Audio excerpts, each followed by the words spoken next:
All right, finally, we're here. Hopefully you can hear me. I had a crazy mic issue, but it should be resolved now. Let's see. Chat, do you hear me good? Sorry about all that. Woo! Half hour late.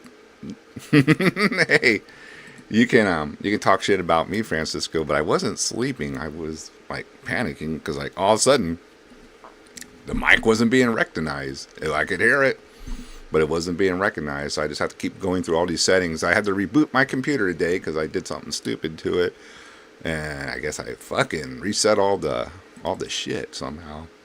I sound louder than normal. Is that good? Maybe I fixed something finally.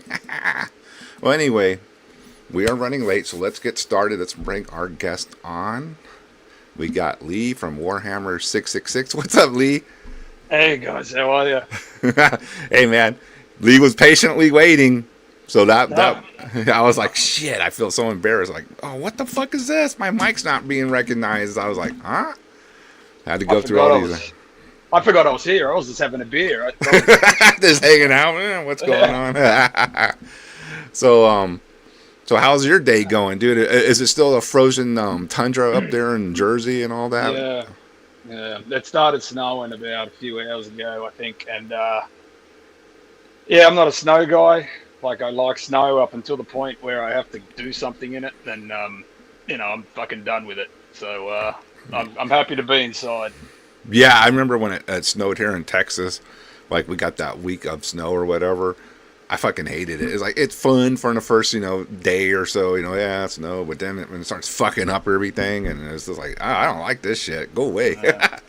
Uh, I but if I think. was a forward-thinking guy, I would have gone outside, corpse painted it up, and gone and shot some shit in the snow, right? Yeah, there you go. But I'm like, fuck that opportunity. I'll just sit inside and drink a beer. That's I think like this might be old memory, not even remembering. But I think like Australia and Texas are kind of close on the equator line somewhere, so we might have somewhat of the same type of weather, but not totally. I don't know. But I thought I yeah. remember reading that when I was a kid or something like. Because I did a deep when I was a kid. I was a deep dive into Mad Max and Road Warrior and all that. And of course, in my mind, I really thought the deserts of Australia were the wasteland. I was like, wow, must be Fucking wild out are, I think. there. Are they now? Uh, uh, no, I've never been there to tell you the truth. I've seen pictures like everyone else, and yeah, it's funny when Shred normally will stick some type of meme up about Ayers Rock, and I'll be sitting on top of it, and I'm like, I've never fucking been. No one that I know in Australia has ever been to Ayers Rock, so it could be. It might not even be real. We don't know for sure. Oh yeah, it could be legend. Yeah, yeah. Hey, I don't know. Did you get your copy of this yet? Nah, nah. Not. I am. I'm the forgotten. I'm the red-headed stepchild in this Mordant Red Warhammer relationship. So Oh, are you? I feel everyone else got one, and I think I just sat back like I just expected something, and then I see, oh, it's sold out. And I went, oh, god damn it, because There you like are. like a complete narcissist. Like I collect everything with my Me fucking too. name on it. So. Yep, me too. But he did promise me one, so I think he might give it to me at the show. But I'm just going to sit back and judge him later if he doesn't. Something that's right up my fucking alley. Francisco says he'll send you his, but yeah, I thought it was very Thanks, very Fred. cool, very cool zine, man. You got Lord Humongous, Vincent Crowley, you Warhammer 666, Jersey Deadpool, ETD. They made the cover on this second print because I didn't get a first Yeah, printing either. I did Pius Levis, so yeah. that's pretty cool. But I want to start with how when you were a kid, right? Say in Uh, Australia, was there anything that you might had interest in that led you into a path that like liking heavy metal or anything? Like for me, it was like horror movies and like horror comics and things like more darker things. Like my brother was more about like the Avengers, and I would buy like Tomb of Dracula and Werewolf by Night, and I hmm think that was just like a type of thing. Or what type of things do you think maybe led you down this path?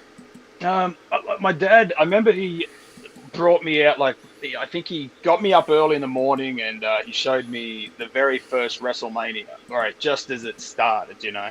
Uh-huh.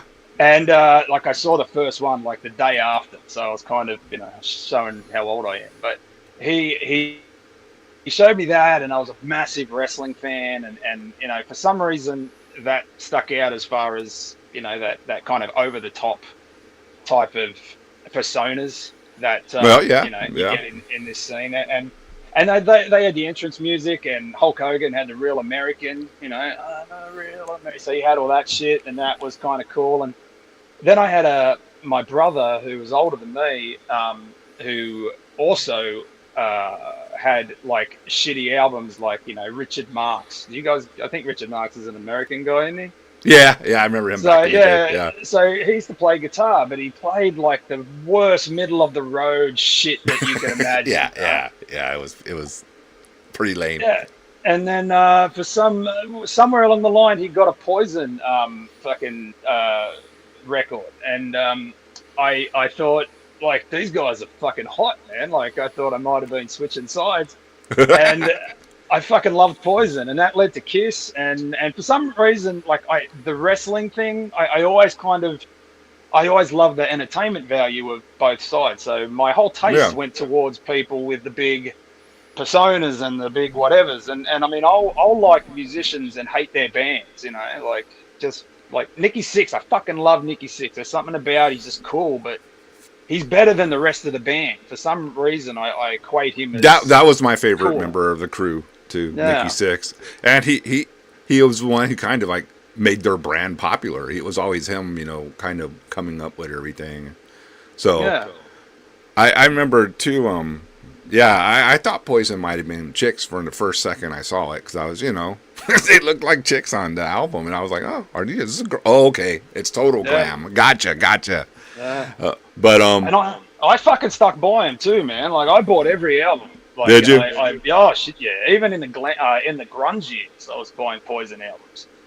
And Oh, I really? just, yeah, I kept thinking, oh, they'll get better. Like, the next one will be better, you know, and never happened. But They probably.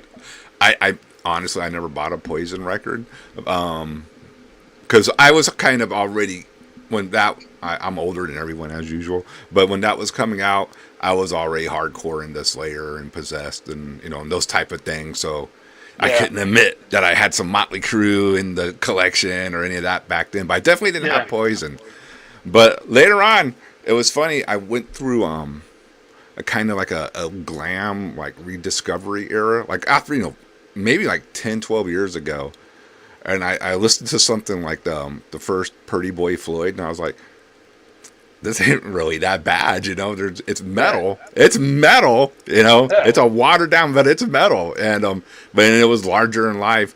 And then I said, well, let me go check out like L.A. Guns now, you know, and like their Mm, first two albums, I was like, this is fucking good music, you know. I know back then I would never say, you know, fucking Pretty Boy Floyd or L.A. Guns were cool or anything like that because I was a thrasher, you know what I mean? Like we couldn't yeah, say those things, but in retrospect, some of those bands were actually better than they get credit for, like now. yeah. And I, But and I I mean, saw, they were party music, and I mean, keep in mind too, Australia didn't really have. I mean, you guys, I've said it a million times on other shows, but you guys had a scene that where everything was kind of being fed to us like years down the track, you know. So yeah, we got everything that was big enough to get out of your country or out of, you know, our country now uh huh, and into Australia, and we would get it a little later. And so Poison was huge, Bon Jovi was huge, like it was here, but we didn't get like the you know, the tier below that. So the I thrash see. metal that we got, Metallica, Slayer, Exodus, Anthrax, and then one day someone brought a Sodom album, and we were fucking just absolutely like, the fuck is Sodom? And you know, they were already on Agent Orange at that point. So they're like, in my book, their best days have already kind of passed because I'm a big fan of and in the Sign of Evil and, you know, all that other stuff, Yep, yep. Cruelty and all that. But I see what you're saying because Australia it's probably not one of the main markets because like probably in the U.S. they would pump it here and then try to pump it in Europe, you Hmm. know, after that, and then whatever happens after that. You know, maybe back then Yeah. that's how the promotional thing went. Yeah. But I I mean, mean, I always loved fucking Sodom. And Agent Orange being my first album, I know that album front to back. And then I went backwards and did in the Sign of Evil, and was wondering who the fuck this band was, because they didn't sound anything like the Sodom. no, You know? each album they totally got like better and better and lost that more punky, you know, raw edge that they had on In the Sign of Evil. But I like all that stuff anyway. You know, all the Sodom's good. Yeah. But I remember too, though, to give Australia credit, when I was doing a zine with my friend Chris, he was like the tape trader king, and he called me up and he says, "Dude, you got to come over to my house or apartment. You got to come over to my apartment." I got that call from a couple of them. That was Necrovore one time, and one of the other ones was Slaughterlord. And he was like, "You got to hear the Slaughterlord demo." And I go, "Well, okay, Slaughterlord, who's this?" He goes, "It's some band from Australia. They're fucking great." So, you know, I drove over to his house and listened to it, and I was like, "Shit, this is really fucking killer." Yeah. So, and Steve Hughes is funny because I kind of knew Steve Hughes. Like, he was so, I mean, I lived a half an hour from where Mortal Sin, which is where I know him from. okay, Like, those guys rehearsed, practiced, like most of them kind of worked, I think, in that general area. So they were all kind of local guys, and we all knew them.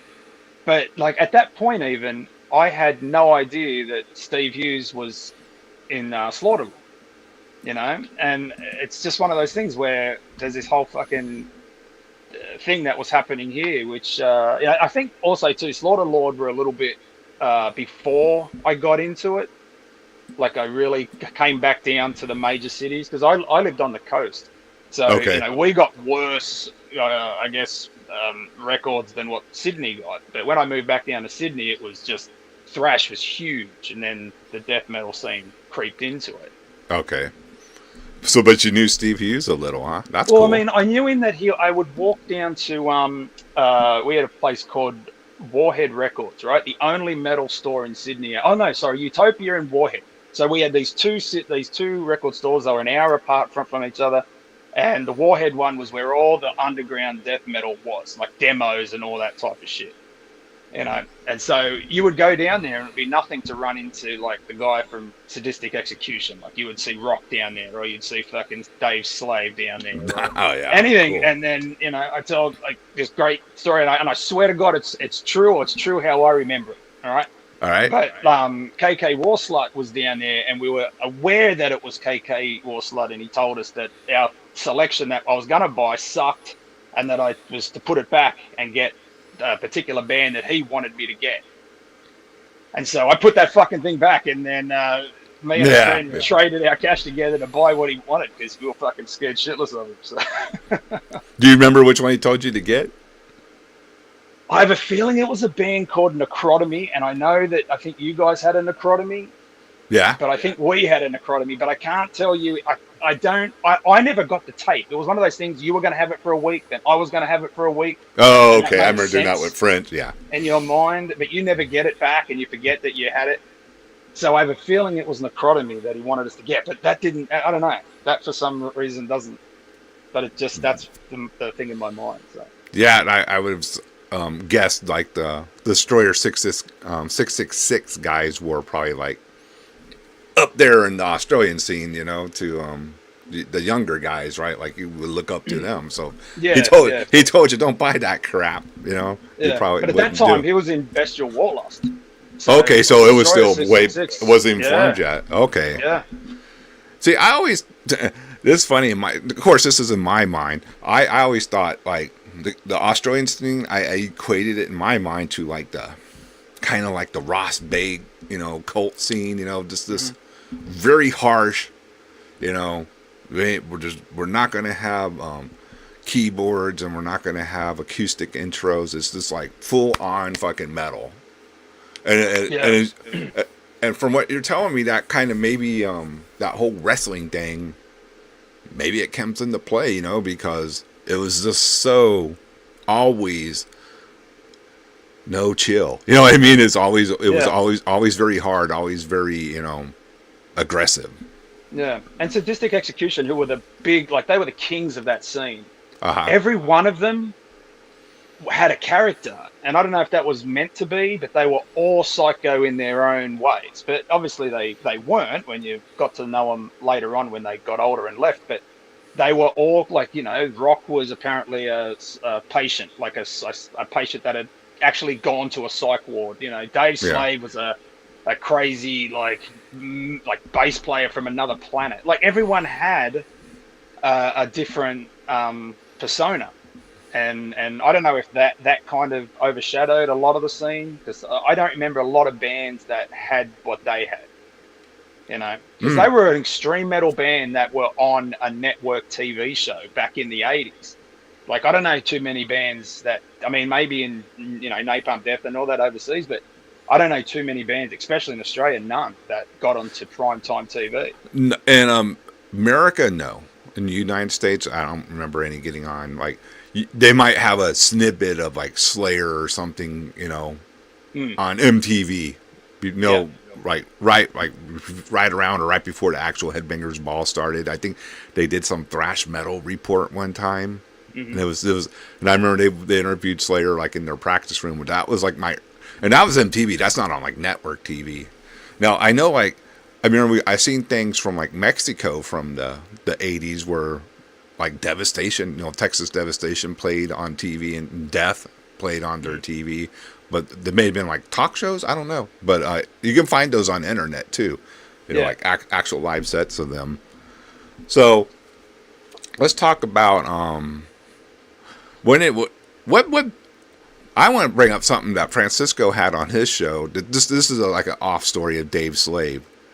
That I'm gonna try to remember the story correctly, but it was Apsu, and they were talking about when they were on tour with Sadistic Execution, which they kicked them off the tour because they were just too out of control.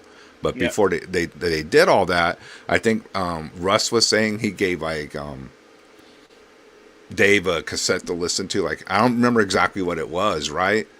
And then later on, like after their set, there's something like this. Dave goes, "Hey, that was pretty good." He goes, "Well, when did you listen to it?" He goes, "Oh, when we were playing on stage." Yeah. I mean, wow. What the fuck?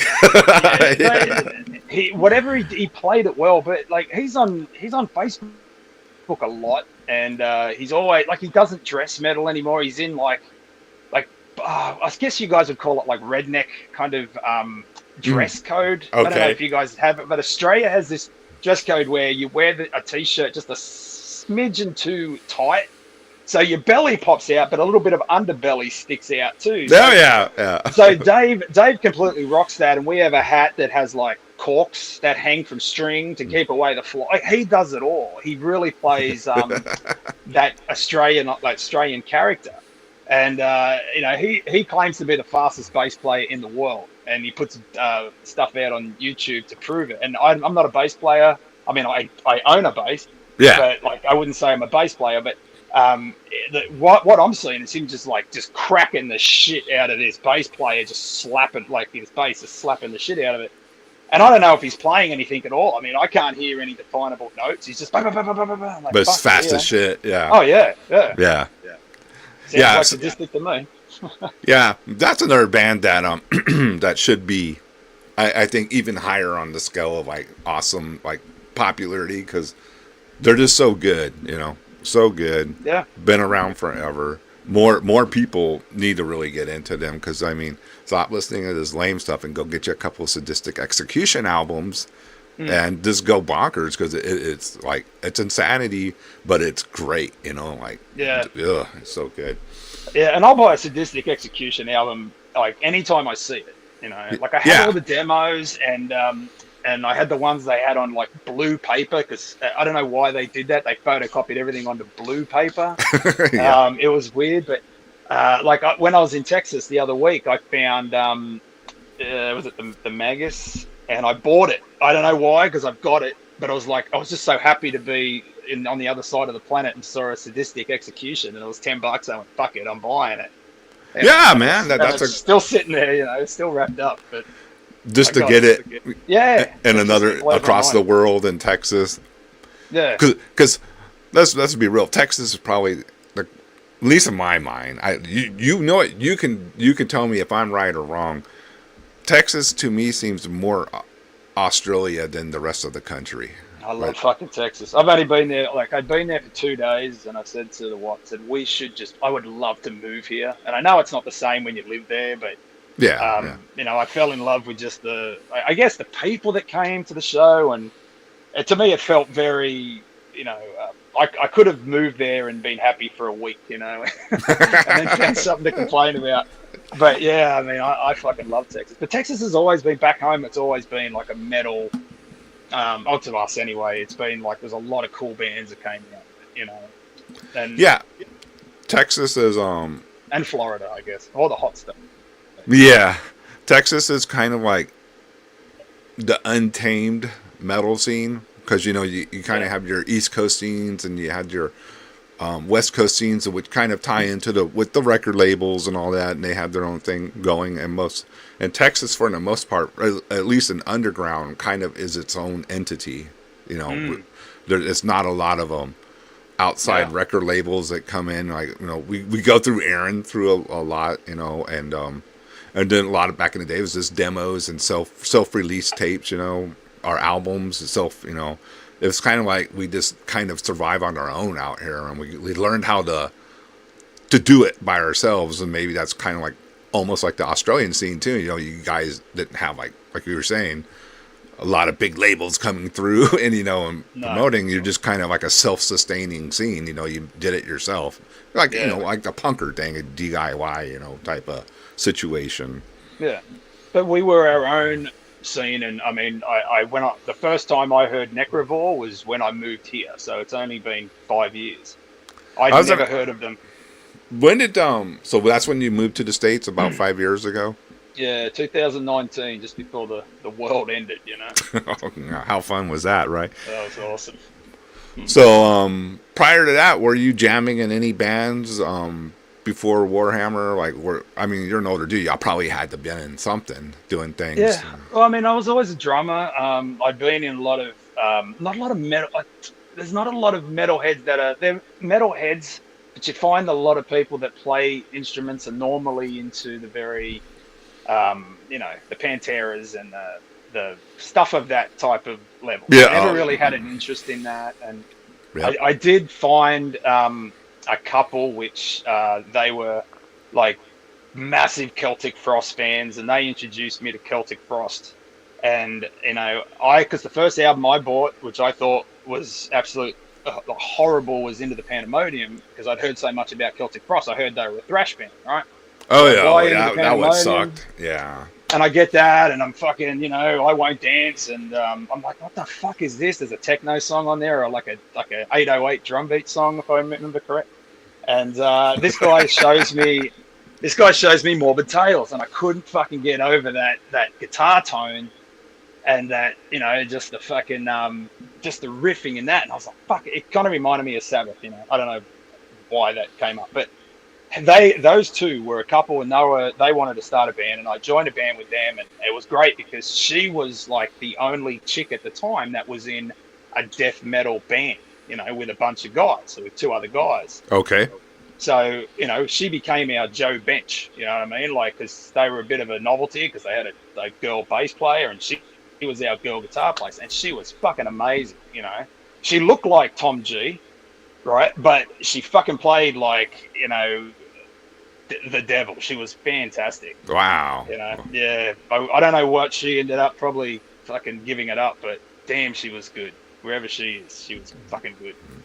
She could have done it if she stuck to it, maybe. Or no, she was stuck with this guy who was a fucking nut job, and it's actually in that fanzine. I think I said it in that. The guy had a problem with stress, and every time he was in a stressful situation, he would get like a boner. So, which was weird. It was the weirdest thing. But if you're around him enough, you just forget. You just didn't notice it. I guess that's my excuse. And he'd play live with a fucking raging hard on. And these guys would be up the front with a girl guitar player and this bass player with a fucking a rock hard cock. It was weird. Should have been able to sell that. Yeah. But they were a good band. They were Cenotaph, and I fucking loved them. And we had one recording that was live, and I wish I still had it. Massive bolt thrower type of sound, you know. The old stress boner will get you sometimes, man. But so when you came to the States, is that when you decided to do your one man solo black metal project, or what led you to doing that? Well, I wanted to get into. I figured when now that I'm in Rome, I guess do what the Romans do and join a band, right? So Yeah. I wanted to play drums, and I'd left everything had been left back overseas, and my wife bought me a beat up drum kit, so I kind of made that a thing, and then I wanted to get back out there. And the funny thing was, I had visions of so the wife had made friends with. Remember that band Danger Danger? Yeah. Okay, so the wife had made friends with the singer. The cock rock band, right? Yeah. Hey, hold on. I got something for you. Because I played this for people when they get out of line. Let me see. Here you go. Let's get naughty.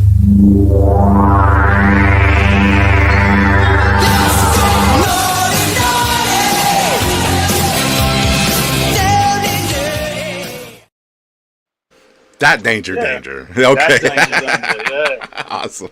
So Ted Pooley was his name, and he shows up at this club that we're working at, and my wife knows the guitar player. So, we kind of shoot the shit, and I'm looking at their drum, and I'm going, he's not that good. I reckon I could take that guy's spot, right? So I had visions of fucking up here, but, I've missed that fucking boat.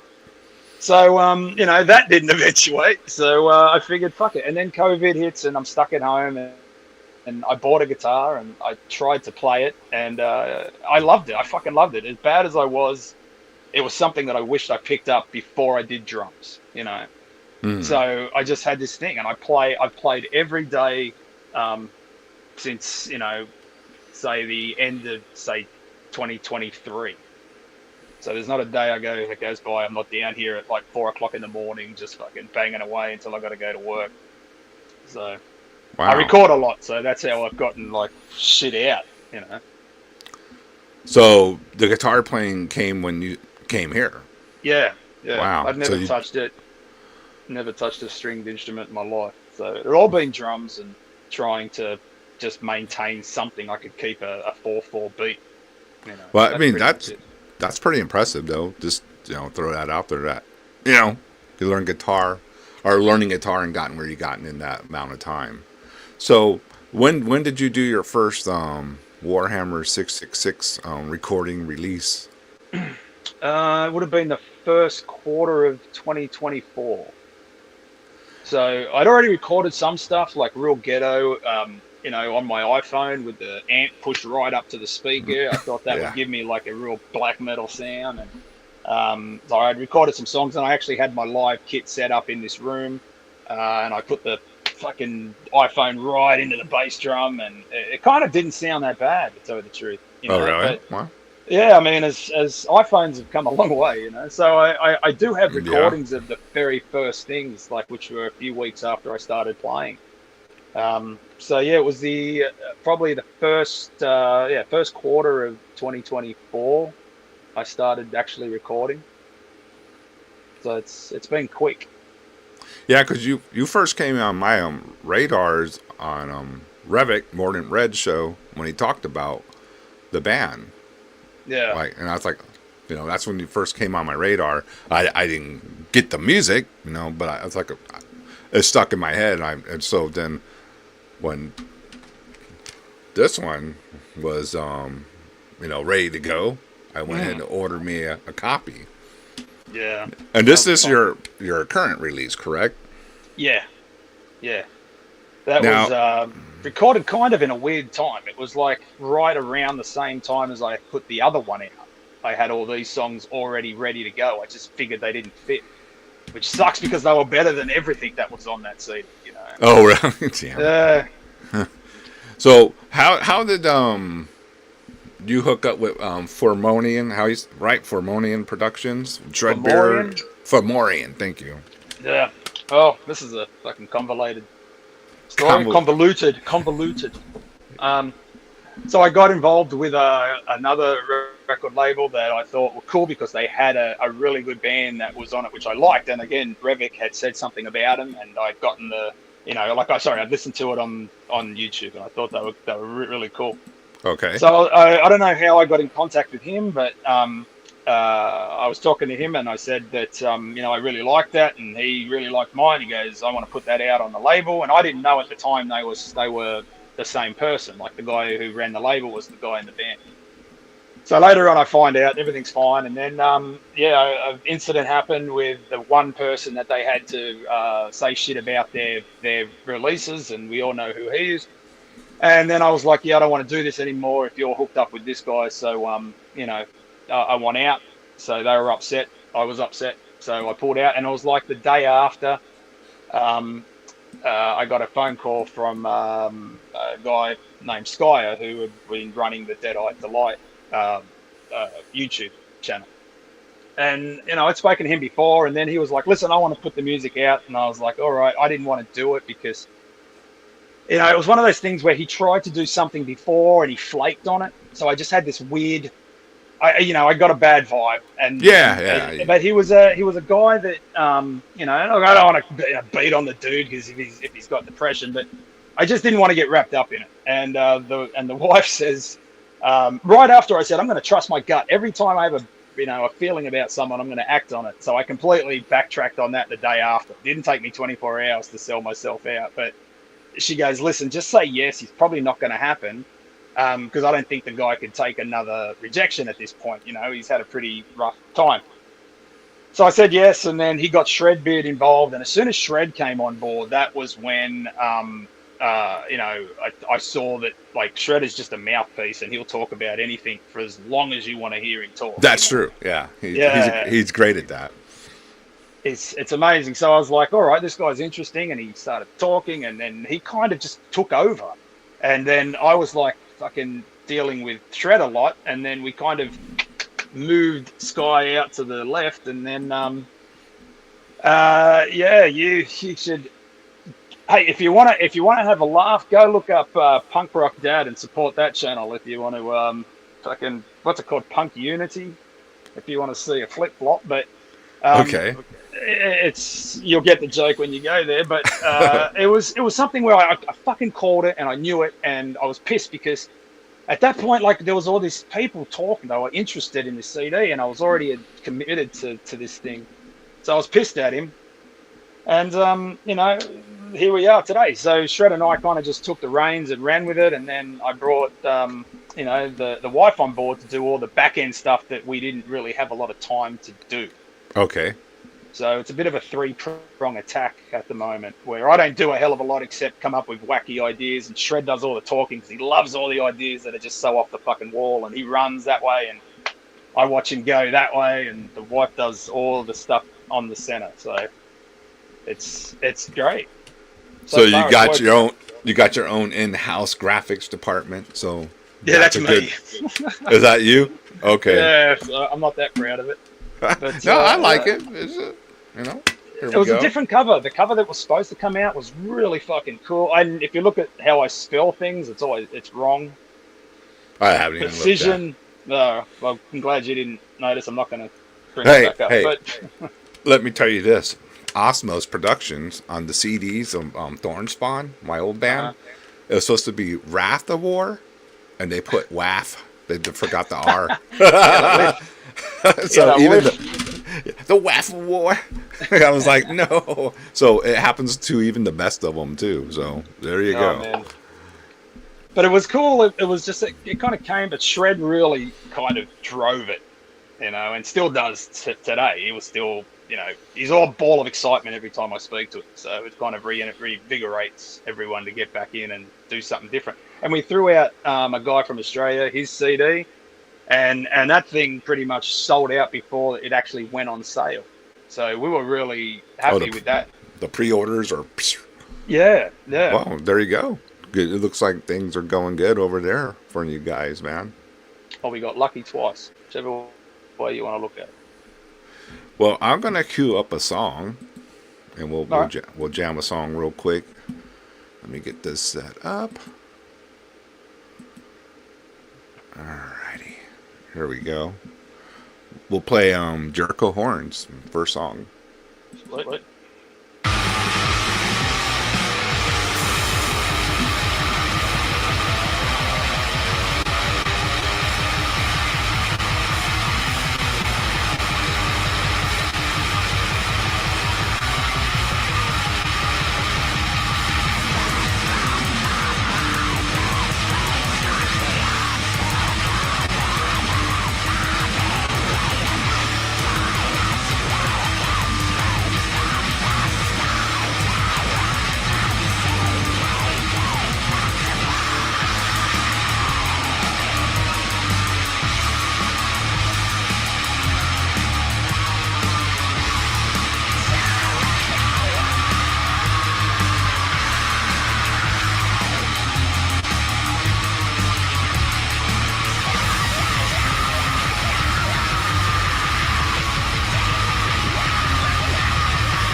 All right, there you go. So you can get this over on their website, correct? Now plug the website. Let everybody know where they can get a copy. All right. So FomorianProductions.com. So Fomorian is FOMO, like, FOMO. INA Productions.com. Go over there. We have 2 CDs. Mine and Inebriated Wins so far. But yeah, you can pick it up over there. I think there's only a few left, but the thing is do I get more? Do I try to make it? We got 2 runs of it, and I'm like, do I just now let it go because I got the new one coming out? I'm always asking fucking Revik questions. I'm sure he's sick of me at this point, but I've kind of moved on to Aaron, where I'm like, do you fucking repress things when they go out, or what do you do? So I don't know if we're gonna do that. That's a tricky one because you never know. You might do a repress and the people who are going to buy them may have already bought them, and then you might be stuck with a bunch of CDs. Yeah, you never know. Yeah. But the demand's there, Yeah, well, I mean, obviously you see the pop in the start and then it kind of filters down. But, like I'm forever checking. Like I kind of look at different artists that I respect, as far as if I think you've got the like the smarts, and I know that you're thinking about what you're doing, like I always check out their stuff to see, okay, are they keeping things going, are they leaving it kind of run out? So I'm kind of nerdy about the back end of things. So it's one of those things where I want to just let it go now, like let the few copies just move it on, and then that's it. Let it become something of the past, This is a question from Francisco. He goes, "What's Formonian? Do you know what that even? What that? Fomorian? Yeah. I keep saying Fomoni. Formorian. So I had Thank to you. Google it too, but Shred came up with it, and Shred's must have Irish descent, right? You'd never know with that big fucking red beard, but Never would have thought it. Yeah. no. So it's apparently, and they'll all hate me that I probably fucked this up. It's like a negative or an evil type of folklore that they have. Okay. That everything, they're like a vengeful being. So it's very black metal, but there's probably more to it, and I'm fucking that up too. But it was a cool. When you look at the pictures online, I'm like, yeah, that's kind of sweet. They're from the sea, and some of them are on land, and some of them live in the trees. You know what I mean? So they've all got their different little spaces where they occupy, but they're always bad. Most of the Always time. up to something bad, doing Yeah, something. there you go. Irish yeah. demon people, which is pretty much every one of them when they start drinking, right? That's true. Evil leprechauns? No. Pretty much. That's what I thought. Yeah. Like little leprechauns with the hats and the gold and the evil. You get to the pot of gold and they fucking behead you. Yeah. He's nerds. All right. So, black metal. Were you obviously you're a black metal fan, but why did you want to go down the road of black metal? Well, I heard Beherit very early. I had a friend that had it, and that always kind of stuck with me. I didn't like it when I heard it, and it seemed to be something that that, and there was Motorhead. So all of these things kind of seemed like I could achieve that because it didn't seem very technical. Even from back when I was trying to start in Australia, it seemed like something I could do without a lot of effort, and then do it kind of. And that's the worst attitude to have when you start to do this, because you find out that especially when I started playing guitar, it's the hardest thing to replicate is the atmosphere and the feeling of it. So I kind of, from the Beherits, that I went on to the the Dark Thrones, and then kind of went backwards. But I don't know. To me, it always had that kind of horror movie vibe, and I wasn't pretty enough to be a glam guy. I was, I'm 6'2", and I fucking look like you, Carl, but with more grey. So I'm like this. I just haven't grown it out. But we're not going to fit into Poison, right? I mean, No, I didn't look like anyone from Rose Tattoo either, so that wasn't going to work. And thrash, I was kind of in and out of. I liked some of it, but yeah, death metal and black metal had more interest for me, And then black metal won out. Now it's very rare that I pick up a death metal thing that I haven't, I didn't kind of get into when I got into it, So it's always the Deicides and the Suffocations and all that stuff. The classics. So, yeah. So I never really got into any of the newer stuff. However, the more I watch, you guys, and like I said, I kind of watch you guys to see new things or things that I haven't heard before. So a lot of that stuff now I'm starting to pick up and find again, There's, this is the same like my band. All right, Pious Leaders. We're death metal, but we're like death metal, and at least in our minds, like from death metal, like from like the late '80s. Right. That's our approach. So it's like it's still evil, death metal. We're not really going past 93 or something like that. It's really in the world of like Necrovore and Incubus and Florida Incubus to be exact, and things like that. So then I think now in the underground there's a good batch of younger bands that are coming out in that style, that are just evil death metal, and it's fucking cool, but it's like to hear that. I mean, I'm if you don't know, black metal is probably my favorite style though. When I'm by myself, I usually listen to black metal is what I'm going to listen to, but then I like some of these out of control fucking this forest is on fire death metal too, it's just and saying like like Necrovore, style, maybe not like has a sound like them, but this has that insanity, that in it, it's just like dark and black, but it's death metal still. It's not black metal. I don't know, I'm rambling, but that's really what I like, and that's what I try to pull into my band's music. When we play and do write songs or whatever.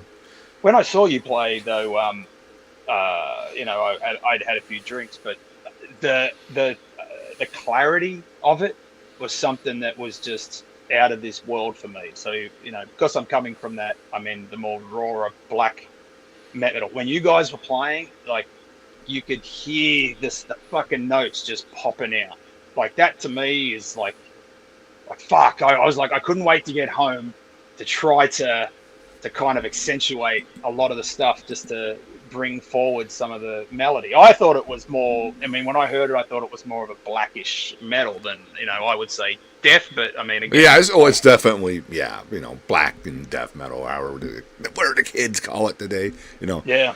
But I think, too, a lot of what's going on is, like, a lot of these death metal bands tune down so low, it's the clarity is kind of lost. We only tune to E flat, Right. so Right. you can hear a lot of the clarity of the music and the notes and all that as well.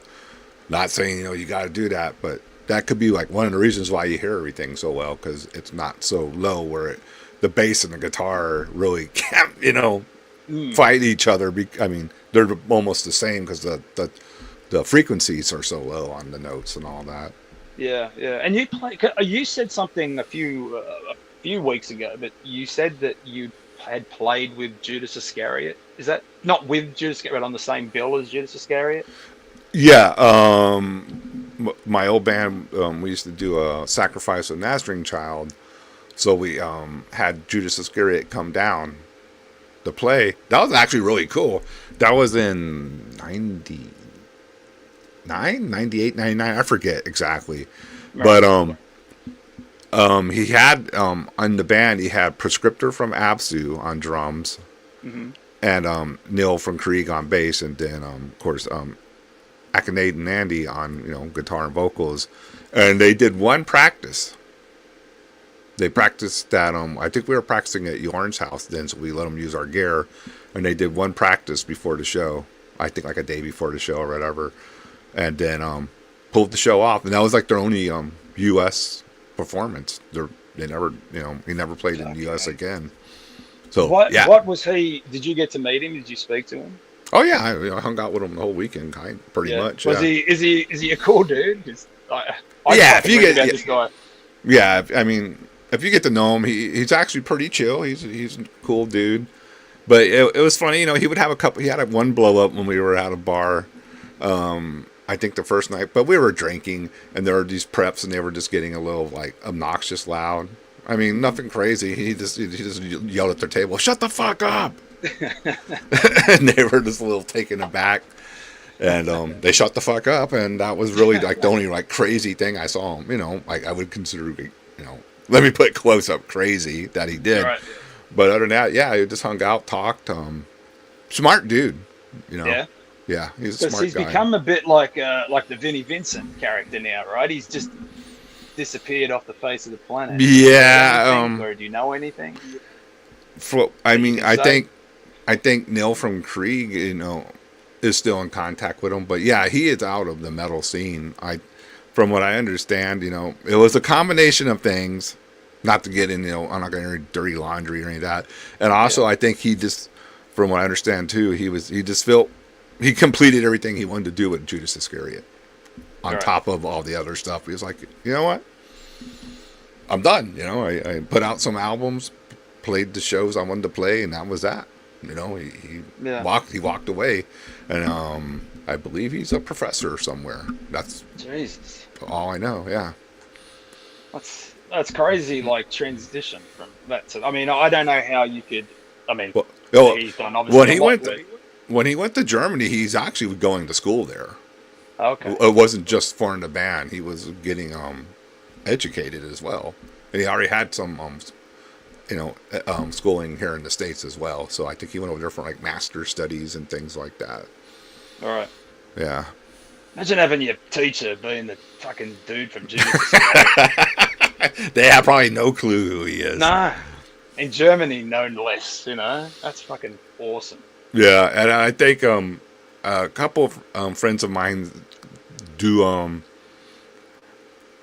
years ago, like they're pretty sure they saw him like at a couple metal parties, and they looked at each other like, "Hey, I know you," and but he was more like you could tell he didn't want to be approached, so they didn't Right. approach him. So, but yeah, I don't know. It's a Yeah, shame, isn't it? it's a shame, but then at the same time too, sometimes you know when you have, I guess you have a feeling of completion.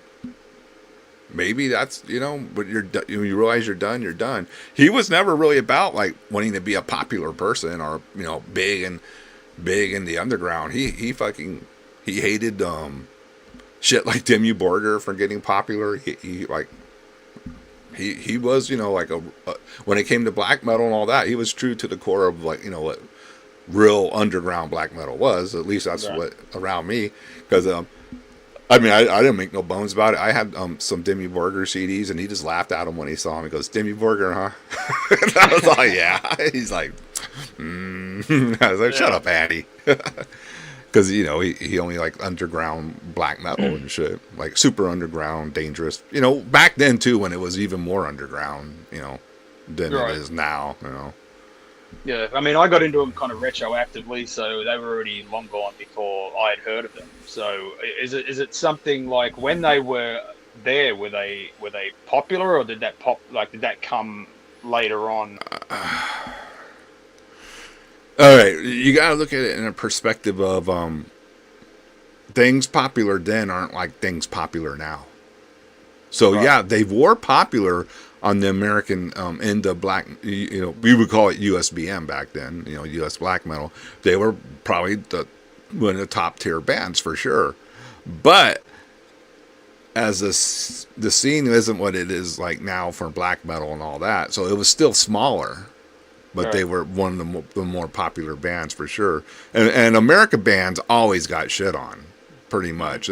I mean, not going to say everyone, but for the most part, it was like just it's just how it went. The European bands were superior and this and that, or and American bands, we were just a bunch of knuckleheads and didn't know how black metal really was, and you hear that all the time. But then on the same, I talked to plenty of Europeans who didn't think of that at all. They didn't follow that. They sniffed out real music, and they're like, yeah, this is real black metal. They're not worried about where it comes from. They want to know the real deal. Yeah. So I think a lot of that, yeah, like Francisco says, even Absu got shit for being American back, playing black metal back then, and they're like fucking fantastic. Like, how can anybody listen to that and say this is terrible? But it was just an arrogant attitude, that was Right. going on. So that doesn't really I don't see too much of that anymore. But in my opinion, Lee, I think a lot of American black metal ruined black metal because the stuff that really broke out from America later, like the Wolves in the Throne Room and things like that. I thought that was watered down, safe black metal, and that's all the stuff that's elevated, got elevated more really than the stuff Yeah. that should be. So I don't know. Yeah. No, I mean that's just a band that's always it's just interests me because there's not a lot on him, and because there is all the controversy with him just as he leaves, it was like, oh shit, now I have to know, so I'm searching for everything. So it's just one thing that I. Yeah, I mean, unfortunately, he got caught up in a couple of things and people who probably weren't the best influence, and did some things that came back to haunt him. I'm not going to say it because everybody will freak out, but it is what it is, and that was another reason too. Kind of had to go low profile, but. Yeah, yeah. Regardless, Judas Iscariot's music, stands the test of time, and I think why are y'all talking about that Maria girl so much? I'm like, she's taking over the chat. Get over it. She don't know what she's talking about. He just did it. And I think you talked about it once too. Maybe it was on Francisco's show about how he knew he wasn't the best fucking drummer, you know, when he, especially on the recordings where he did the drumming. But it was just about him just going out and doing it and getting it done, you know, making. Is that something that inspired you along the way, or were you even aware of him? 100%. I mean, not that I was aware of how much as I am aware now, but when I heard the first, is it the Heavens Wept record? Is it that one? Anyway, so the one where it's it sounds like he's playing and then he fucking gasses himself out. Yeah, kind of like the drums go soft and then he's back again. It's inconsistent. Yeah. But that, to me, is the most exciting thing to hear. You know, even with In the Sign of Evil, like the timing's all fucked up. But it works, and it doesn't matter. It just like we're not listening for that. And I had this video on YouTube where I was complaining about drum machines in black metal because I'm like, if you're gonna do that, like then I might as well just get an AI guitar part. Like, who gives a fuck at that point, right? Now, I know it's probably, you might look at it as two separate things, but, you know, the reason why I listen to it is that, especially some of the rawer stuff, is the people who play it aren't the most proficient people who can play the guitars and drums. And that's the excitement. It's the no net, you know, we're walking the tightrope and there's no net and we could fucking fall off this any time, and that's where I find my, I guess, the muse of going in there and it's kind of fun, like listening to it almost to like an example of like a train getting ready to go off the rails, but it just doesn't. But it's always about to, and it's going full speed. Right? Yeah, it's two wheels around the corner. It's hanging on for dear life. On this side, yeah. And but it's exciting. That's exciting as hell, man. And that's what made me want to do it. I was like, well, I can fuck this up as good as he fucked it up. But he definitely, in his imperfections, like created something that is really hard to try. You know, even with poor guitaring or drumming, it's really hard to replicate whatever he did. It's an X factor. They talk about like an X factor. It is. It is an X factor because you can't replicate it because it's not really perfect. You know, it's just like whatever happened. You know, and that's recorded at a time where there was nothing like what we have now. Right? He was pretty much just that was a 4-tracker. Oh, I'm pretty sure it was a 4-tracker. He just mic'd up everything and went at it. You know. And I haven't found anything kind of similar. The next artist I found that I really grasped onto would be like Satanic Warmaster, and you know, but he seemed to be a lot more proficient in his stuff. But yeah, he just had something. And now when I hear a lot of raw black metal, I'm like, I can almost 50-50 flip a coin on this one, and it's going to have a drum machine or it's going to be just shitty. It's never hasn't got the same excitement. Like it's very rare I find something. However, the wife found a 15-year-old playing a Bathory song the other day, which sounded unfucking believable, and that kind of had a little bit of that. Fuck, he's doing it. Yeah, I don't know where he's getting it from, but he's doing it. You know, so I was guy, I sometimes rag on the kids, you know, I'll be like, these kids don't know. But then sometimes you got to go back and remember, hey, Carl, Possessed did 7 churches like when they were like, 15, 16, 17. And those are fucking kids making, one of the staples, the pillars in, the whole underground death metal world with 7 churches. So sometimes, it doesn't really matter. The spark is the spark, no matter who. If they got the right spark in them, it's going to come out. It's going to burn, Yeah, and the first Sepultura, like the Bestial Devastations, didn't he say he had just a floor tom, a snare drum, and a cymbal? That was all Igor had. Yeah, something crazy like that. Album. Yeah, and that was what he played with, and that album is a fucking go-to for me. It rules, yeah. It rules. Does. Like, how do you you couldn't do that. I mean, I could try to do it today. I've got all the equipment, but like it would be very hard to try and pull that shit off. And I don't know if that's just because it's reminiscent for me, it's because it is a nostalgic thing, or if it's actually fucking good. But now that's so blended, it's just awesome. You know, I can't explain why I liked it. And I think with a lot of the music now, when I listen to it, I have to be able to find some of that in it.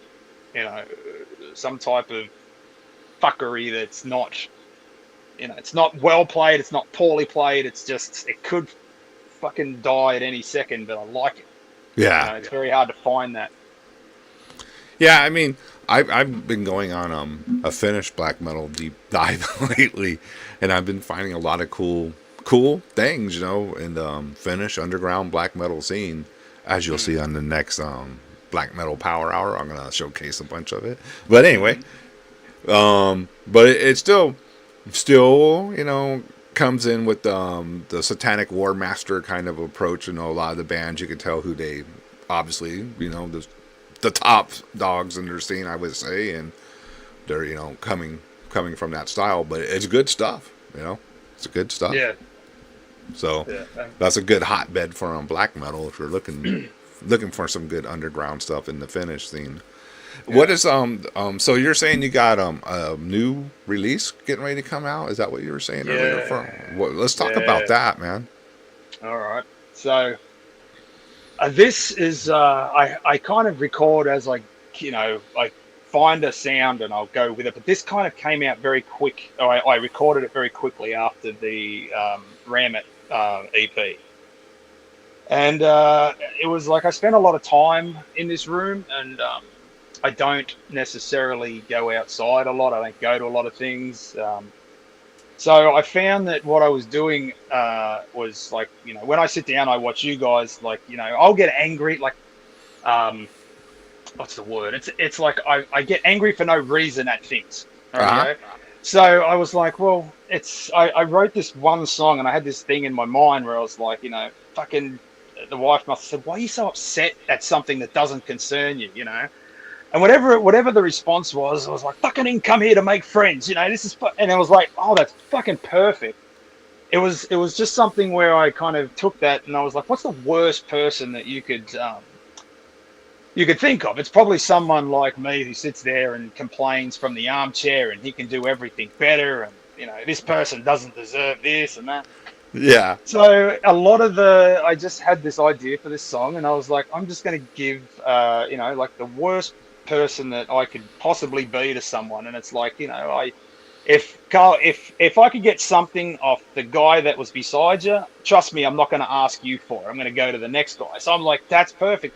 That's what I'm going to run with. So I just had this thing, and I just took that idea. But it's way more. I think it's recorded better, obviously, than this. I found some more studio trickery, but I've obviously kind of learned a few more tricks on the guitar. So it's a lot more melodic, but it's faster, and it's got a deeper punch to it. So I mean, the bass drum now slaps you in the stomach. It's not I kind of look at the Ramit CD as a very two-dimensional kind of CD. It's got some cool things in it, but I think I kind of undershot with it. So this one's got all the fucking thing, all the, you know, the cool production, which I found I could do if I really put my mind to it.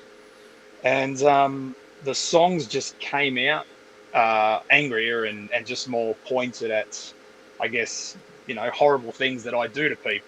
Okay. So it's a very honest CD, I think. But yeah, I mean, if I print the lyrics or not, it'll probably lose a few friends. But I mean, it's just something where, you know, it's instead of being wizards in forests and, you know, snow-covered hills and whatever, I just kind of went more, what's in my scope of, you know, how fucking awful am I? So I just went with that. But okay. I mean, I've got 3 songs up there that are exactly what I'm talking about, and I'm still being accused of being a right-wing crazy person, so I figured I'd throw some of that in there. And, how the fuck did that happen, by the way? You got thrown on some list just because, and you didn't even know it, or something? It was silly. It was mostly my fault, okay? So I made fun of Nazis. Like, it wasn't like I made, you know, I was against or before or condoning or whatever. I was just like, there was a fat Nazi guy in a cosplay outfit. and I posted it, and it was like, and I said something like, "Look, Ma, I'm NSBM now," and then underneath I put, "Only joking, I still worship Satan." I mean, it was dumb. It was like a silly joke, and someone ran with it and put it onto an NSBM site, and I just started getting hit with all these, we're going to come and find you, and we're going to fuck you up. So I figured this is the best publicity I could get, because I started getting a lot of followers and things, and I'm like, fucking awesome. So I'm just going to play with this. It's the best. Yeah, publicity is publicity. Yeah. Yeah. So I figured I'm not going to go out there and commit any crimes. So this is the second best thing. So I mean, I just had, and at that point I saw everything just spike. So and I figured I'm just going to put a song on there about that. That'd be fun. So I had a song that was just about me being a disgusting human being, and then I just put little buzzwords into words that people get upset about. But if you read the lyrics, it's basically, me complaining about how shitty I am to other people. Yeah. And I thought that was fun. So, the what was the thing? I got contacted by I was talking to this label that was actually used to release, is it Bilshknir? Am I saying that right? Who is it? Anyway, Bilshknir. Someone in the chat fucking fix this for me. The Australian tongue doesn't fix it. But and Horner. So they released two bands. One was Horner and one was this other one, and both of them had some issues with some NSBM artists. Flash forward, a few decades, and they come to me and they say, "Look, I really like this song, but it's called, Racist Tyrant Radical. We can't do anything with it." And I'm like, "All right, you don't have to. Like, I'm not asking you to really do anything with it. I'm just, thank you." And it was just a weird thing where they came to me to say, "We're not going to promote you in Germany," but I never asked them to promote me in Germany. It was just a funny interaction that we had, that they were looking for some music, and I just sent them some music. I didn't know that they were looking for people to release in Germany. Oh, okay. So I joked around, and I'm like, "Fuck this! I got banned in Germany right across my thing." I thought that's kind of cool, right? Yeah. So I'm not putting out the flyers. I'm just kind of banning them and then denying them over here. So I'm my own worst enemy. But I figured, I'm in this for a good time, not a long time, I figure, but especially at my age. So I'm just going with it, I have a friend who's from Germany, and he says they're out of control with political correctness. Yeah. I mean, we know why, but he's like, dude, it's so insane. Like if you just happen to be in a photo with someone, you don't even know, you just took a picture with them, you can be associated with all these crazy things and all that, and yeah, he says they're real hypersensitive on that topic over there. And look, I can't be the president, and no one's going to fuck my life up worse, and I've already done it, right? So what does it matter at this point? And then as soon as I say that, this label's like, "Well, we can't release you in this country," and I'm like, "Oh, okay, there's the downside." So I found one. So on this, when would this new release be put to physical media? So I'm planning for April 20. Oh, no, is it April 20? Whatever Easter falls on.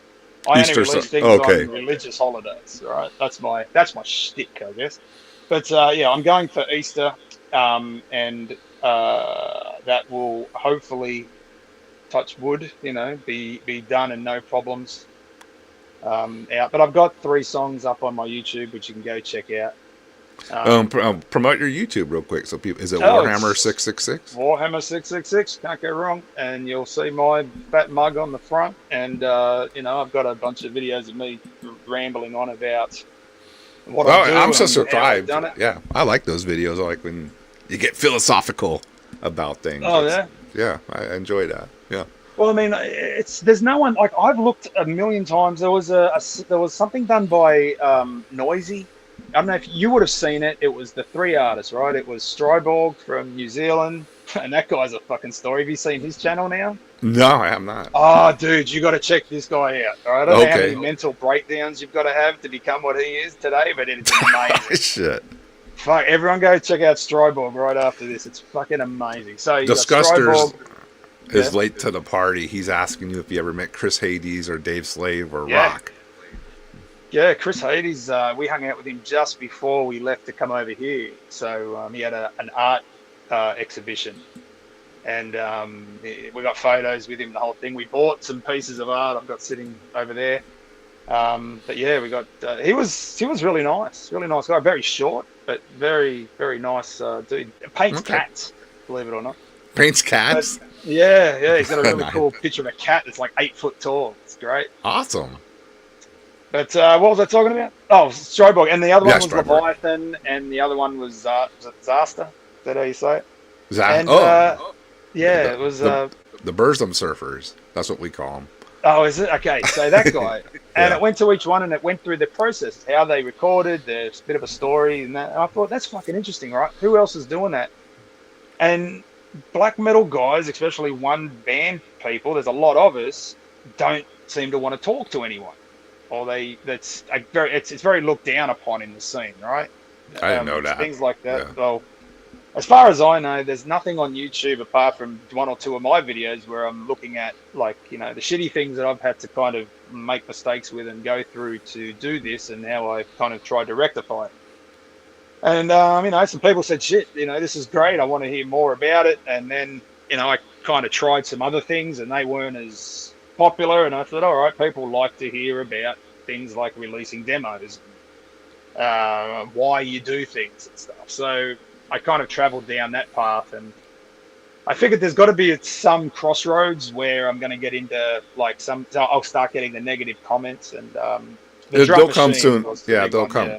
They'll come. The drum sooner or machine later. was the one where people got upset with and started, well, like, it's good enough for fucking Bathory, so it's good enough for everyone. I'm like, oh, I mean, I'm not arguing, but it's just a personal preference. Being a drummer, I just don't want to hear someone, a machine playing drums. Well, So- I mean, that's a good point. You're a drummer. You won't want to hear an electronic drum set. Yeah. I mean, you don't want to see AI artwork, right? I mean, everyone's upset about that, but a computer playing a few drums is kind of accepted. Well- I don't know why that is. Too, also, your that could cause the ruin the foundation of the one man black metal scene. If they don't have a drum machine, a lot of them do. I mean, that's it's kind of. I never even thought about it that way, Lee. Well, we get mad at AI songs, that write riffs or whatever. We get mad at AI art, like, well, that's not real. But yet we have let the drum machine slide. Yeah, we're giving it a pass. Yeah, I never really even thought of it that way. Maybe drums are looked at as like, okay, they're cumbersome, they're expensive, they're hard to kind of mic up and do whatever you've got to do to them, and they're loud. And I get it, but I got an electronic kit because of the noise factor, but I still physically have to hit everything. No, it's being So performed. Yeah, that's Yeah. that's totally different. There's mistakes on there, and I hear them, and there's timing issues like a normal person would do, but a computer doesn't let you. It will never fuck up, so Well, it doesn't sound authentic to me. do you do the whole metronome thing? The click track, Click track, yeah. yeah, I start. It counts me in, Carl. So it'll count me in, and then I'm good for 8 bars, and then I'm like, oh, this fucking riff's going to be awesome, and I'm slamming it, and then the click track is now moved somehow to another beat, and I'm still on this other beat, and I don't understand. But I try to follow it. I've gotten better at it, but I do have a click track, and I try to follow it. Yeah, But again, I'm only going to do as good as I do. I know a lot of drummers who are very, into the click track. They use it. That keeps how they keep. And then I've been with drummers who are fuck click tracks. I'm just gonna play it by feeling. And I worked with both, but all I'll say is, hey, you're the drummer. Keep the beat. I'll be with you. No matter how you Yeah. do it. If you're, I'll be with you with the drum beat. Yeah. Well, the first demo I did was recorded without a click track, and you can tell. And I mean, as of one person guy, I don't record drums first because I wouldn't know what to, I don't know when I want to change things. Drums are one of those things where once you put it down, that's the basis of your whole song. There's no fucking with it, right?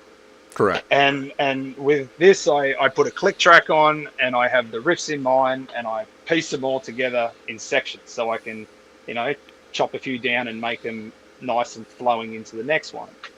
But I don't know another way of doing it what I do other than click track to try and keep me on point, Yeah. Well, I mean, I guess that's what I do. If you're a one man machine, I guess you do need something to cue everybody, and so Yeah. Duh. But all right, well, is there we're about an hour and 15 minutes. Is there anything else you want to discuss, like why Texas blows away everybody else? And look, I love Texas. I think some great bands come from Texas. Everyone down there that I met was awesome. I'm very happy to be on this show because I talk to you every night, Carl, though you don't know it. From my lounge with beers in hand, I'm always watching you. In the chat, yeah, or something. Yeah. So I mean, I definitely am happy to be sitting here talking. I wanted to do this sooner, but some things had happened, so I had to push it back. But I planned to do this sooner, a little more closer to the original release date. But we might. Here we are. By a week or two, yeah. Yeah. The next one. We're early for the next one. Yeah, we'll make sure to get that one, on time and get them sold out for you. Yeah. But look, check out the Fomorian site, the Instagram. Go and follow that. That kind of brings us up to where everything's coming out. So you can contact us through there. If we fuck up your orders or something, you can definitely. We're very accessible. Follow Shredbeard. Shredbeard channel. He is a great spokesman for his label, or y'all's label, I should say. Mm-hmm. And Paul too. Oh, Paul. Have I shown you the video of Paul? Oh, which one? The cheeseburger? Yeah. Have you seen that? I do. I just don't get the reference. There is no reference. It's just it's Hula Hulu from Plastic Man. He was a Hawaiian kid that hung around with them in the cartoon. So yeah, there's no reference. I was just like, hey, this is stupid. So here you. Cheeseburgers don't attack you, do they?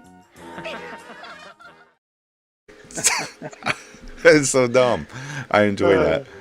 Hula Hula and Paul's got a new CD coming out. We finally pushed him hard enough to get some songs together. So we should be premiering that, having everything kind of put together for hopefully the end of the month, middle of next month. So we'll see how that goes with him.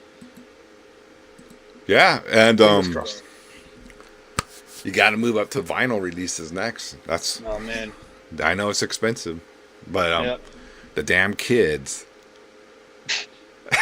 They want vinyl. It's the weirdest thing, right? I see all the young kids in the record shop now, and they're all buying records, and I'm just like, okay. I want to move backwards to pre-recording my own cassettes. Right. Vinyl, baby. Get you only can get the true analog if you record analog. Oh shit! So I gotta take this off and put it onto tape. Yeah, well, you gotta start. You gotta record it on tape with a 4-tracker, because if you're recording digital, but you put it on record, that's still like a drum. That's not. Well, yeah, that's not analog. You got to keep the whole analog experience going the whole way, man. Got to be a 4-tracker. You got to record on tape, mix on tape. You know what I'm saying?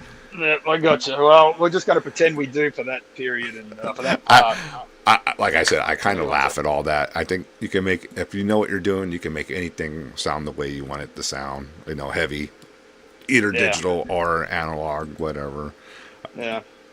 I am pissed that I can't go to this ETD show. It's too far from the airport, and it's going to be 2 days travel, Fran, right? Houston. Oh, look at that. There's balloons. I don't know how that happened. Oh, there's iPhone. Oh, shit. I don't know what I did. You're probably the pointing or something. Yeah, it triggered something. So we wanted to go. I said to him, I want to fucking go, and Morden's playing. So we're going to go see Morden next week in Ohio. So Vincent Crowley and Asheron. So I've never Damn, seen you guys Asheron do a before. lot of That'll be a trip. traveling. Fuck yeah. We 2 times, but I'm now getting used to this whole America 50 fucking thousand states, and every state's a different country to me. So I'm happy to go. Yeah, I used to do a lot of traveling in bands, and it's fun just going and seeing all the different shit in the different towns and meeting all the different, people, and the different metalheads are everywhere, because 9 times out of 10, everyone's cool, There's always a couple bad apples, but for the most part, everyone was always like, it was fucking cool. Had a good time. Yeah. And it's the same characters that are going to, kind of at the other one that's going to come to this, Tone Joker and all that, Eddie from Realms of Metal. So I feel there's going to be some people there that we already know. And we're going to go to, on the way back, on the drive back, we're going to stop at Monroeville Mall. That's a place I've always wanted to go to and walk up the escalators, Yeah. Fucking zombie, yeah. We're going to do that on the way back. Johnny says the peace sign triggers balloons. So, peace sign? What's the peace sign? That one? Yeah. Maybe further back. Like, oh, wait. Yeah. Well, I don't know, but that's what he said. I know Fraser used to do the thumbs up, and it would do balloons or something, too. Fraser was awesome. How come Fraser, when he talks on here, it sounds like, like a fucking retarded child, but when you speak to him in person, he's actually really... He's on point, and he can really he's using voice to text. Oh, he drives me nuts. Yeah, so it's just like it's trying to figure out and he's probably talking really fast, and it doesn't know what the fuck he's saying, so it's just putting anything out there. Was it the Irish soap something? I was like, oh yeah, he did say Irish soap opera or something, Irish soap bar. I was like, what the fuck? Like, Fraser, what are you doing? As Shred says, voice to tard. Because he's not that bad. Oh, but he's amazing to speak to. He really is. I really enjoyed him. I love it because it always gives me a great laugh when he does voice to text and something just comes out terrible for him. It's like, God damn it, Fraser, that's hilarious. Well, Lee, I think we covered, pretty much everything that we need to cover. Thanks for coming on, dude. It was a cool fucking, cool little interview, and I definitely want to do it again when you get your next recording out. Definitely. There he is. There's awesome. The king. You be nice. Oh, there he is. Yeah. He's awesome. We love you, Fraser. Yeah. This motherfucker. Yeah, he would call him Neck Ron, according to Fraser. All right, let's play one more song on the way out, and then we'll be done, dude. Let's do it. All right. Thanks again, dude. Thanks. Thank you.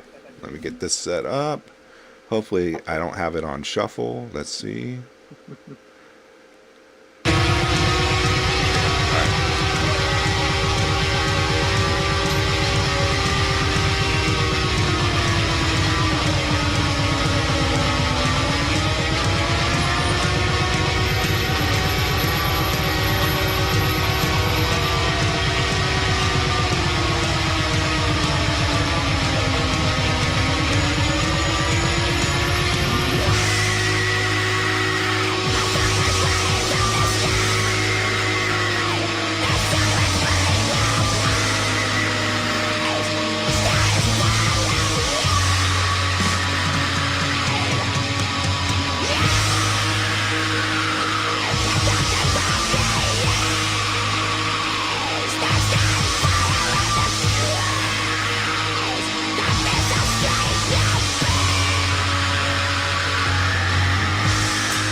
is light without